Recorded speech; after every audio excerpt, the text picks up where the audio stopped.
दोस्तों, आज हम ऑथर मॉर्गन हाउसेल की लिखी हुई best selling book the psychology of money से 5 लेसन जानेंगे। वैसे तो इस बुक में काफ़ी सारे लेसन हैं, पर आज हम उनमें से इंपॉर्टेंट कुछ लेसन को ही डिस्कस करेंगे। Lesson number 5, confounding compounding. 2000 से ज़्यादा बुक अब तक लिखी जा चुकी है वॉरेन बफेट के ऊपर, कैसे वो इतने अच्छे इन्वेस्टर बने, कैसे वो अमीर हुए, इन सब के ऊपर। पर काफ़ी कम बुक्स में ये सिंपल फैक्ट कवर किया गया है कि वॉरेन बफेट इतने अमीर इसलिए नहीं बने क्योंकि वो सिर्फ एक अच्छे इन्वेस्टर है, बल्कि इसलिए क्योंकि वो एक अच्छे इन्वेस्टर बचपन से है। आप में से ज़्यादातर लोगों को ही शायद पता होगा कि वॉरेन बफेट ने इन्वेस्टिंग 10 साल की उम्र में स्टार्ट की थी और 30 साल की उम्र तक आते आते उनकी नेट वर्थ $1 मिलियन हो गई थी, जो आज के टाइम में $9.3 मिलियन है। और वॉरेन बफेट की नेट वर्थ अभी है $84.5 बिलियन, जिसमें से $84.2 बिलियन उन्होंने अपने 50वें जन्मदिन के बाद हासिल किया था। तो यहाँ पर ही आता है कंपाउंडिंग का मैजिक। वॉरेन बफेट ने इसे बचपन में ही समझ लिया था, इसलिए वो इसे अच्छी तरह यूज़ कर पाए। और मेरे चैनल के मुताबिक मेरे ज़्यादातर व्यूअर्स 18 to 25 इस एज ग्रुप से बिलोंग करते हैं। तो अगर आप भी इस एज ग्रुप से हो तो भाई ज़्यादा सोचो मत, इन्वेस्टिंग स्टार्ट करो। एक्टिवली इन्वेस्टिंग नहीं कर सकते तो एसआईपी कर लो, बट स्टार्ट करो।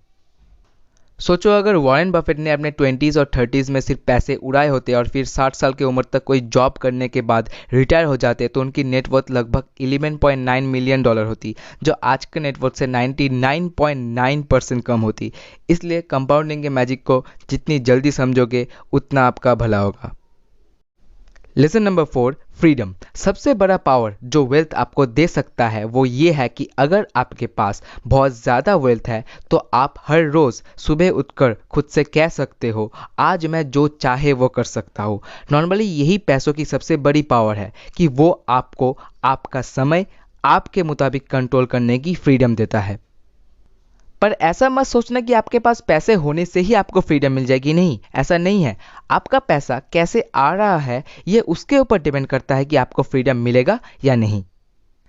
जैसे ऑथर पहले एक इन्वेस्टमेंट बैंकर थे, तब वो पैसे तो बहुत ज़्यादा कमाते थे पर उन्हें देर रात तक काम करना पड़ता था और उन्हें लगता था उनके काम के समय का हर एक सेकंड उनका बॉस कंट्रोल कर रहा है। तो ऐसा अगर आपके साथ भी है तो उसे आप फ्रीडम नहीं कह सकते, क्योंकि फ्रीडम का असली मतलब बहुत ज़्यादा पैसे कमाना नहीं है। अपने समय और अपने लाइफ को अपने मुताबिक कंट्रोल करने की छूट है, जो आप एसेट्स ओन करके पा सकते हो।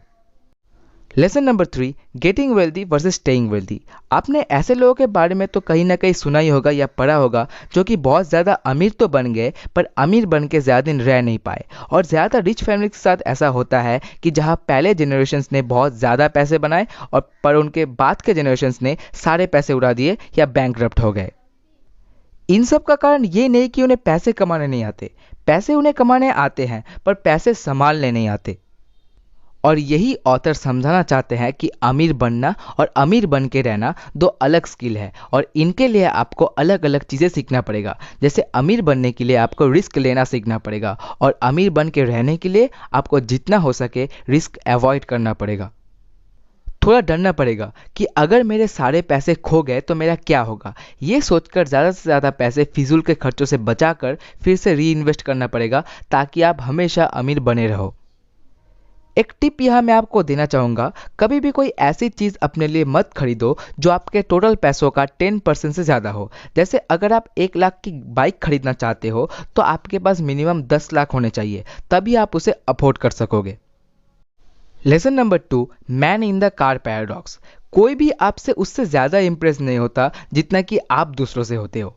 ऑथर जब एक वैलेट के रूप में होटल पे काम करते थे तब उन्हें यह चीज़ रियलाइज़ हुई, जब भी कोई इंसान महंगी गाड़ियों में होटल आता था तब ऑथर कभी भी उस गाड़ी के ड्राइवर को अच्छे से नहीं देखते थे जो वो गाड़ी चला रहा था। ऑथर फट से ये सोचते थे अगर ये गाड़ी उनके पास होती तो लोग उन्हें नोटिस करते, उनका सम्मान करते। पर यहाँ सबसे बड़ी आयरनी ये है कि उस गाड़ी का ड्राइवर भी यही सोच रहा था। वो सोच रहा था उसकी ये गाड़ी देखकर लोग उसे नोटिस करेंगे, उसे सब बहुत अमीर मानेंगे, उसका सम्मान करेंगे। पर रियलिटी अपने जाना, ऑथर ने उनको ठीक से देखा भी नहीं, बल्कि वो खुद को उस गाड़ी के ड्राइवर के रूप में इमेजिन करके ठीक ऐसा ही सोच रहे थे। और कॉन्शियसली बोलो या सबकॉन्शियसली, हम सभी ऐसे ही सोचते हैं। हम दूसरे के चीज़ों को अपना बेंचमार्क पकड़ते हैं जो सेम हमारे चीज़ों के साथ दूसरे लोग सोचते हैं। तो असल में अगर आप देखो तो ये सब एक मिथ है। इसलिए कभी भी ये मत सोचना कि आपके महंगे चीज़ों से लोग आपको अमीर मानेंगे। इसे मैंने अगले लेसन में और भी अच्छे से समझाया है। Lesson number 1, wealth is what you don't see. अगर आप पैसे कमाते हो दूसरों को दिखाने के लिए कि आपके पास कितने पैसे हैं, तो ये सबसे अच्छा तरीका है गरीब बनने का। पिछले लेसन में ऑथर ने जिस इंसान की बात की थी जो एक दिन बहुत महंगी गाड़ी में आया था, वो आदमी उस दिन के 2 महीने बाद फिर उस होटल में आया था, पर इस बार अपनी पुरानी एक खटारा गाड़ी में। तब ऑथर ने उनसे पूछा कि उनके गाड़ी का क्या हुआ, जिसके जवाब में उस आदमी ने कहा वो गाड़ी लोन कंपनी उठा ले गई क्योंकि वो 3 महीने से उसका इंस्टॉलमेंट नहीं भर पा रहा था। तो देखा आपने, यही होती है रियलिटी ज़्यादातर लोगों की जो अमीर दिखने का ट्राई करते हैं। और आजकल हमारी सोसाइटी ऐसे लोगों से ही पूरी तरह भरी हुई है जो महंगे आईफोन, महंगी गाड़ी, बड़ा घर लोन पे लेकर सोचते हैं कि वो भी अमीर है, क्योंकि एटलीस्ट वो अमीर दिख तो रहे हैं, पर उनका सच तो उन्हें भी मालूम है। आप ये गलती कभी भी मत करना, क्योंकि ये सब करके आप अपने फ्रेंड्स या फैमिली सर्कल में शायद प्रूव भी कर दोगे कि आप अमीर हो, पर आप इससे सचमुच का एक अमीर इंसान कभी भी नहीं बन पाओगे, क्योंकि आपकी ट्रू वेल्थ हमेशा छुपी होनी चाहिए और वो सीक्रेटली आपको और भी ज़्यादा अमीर बनाती रहनी चाहिए।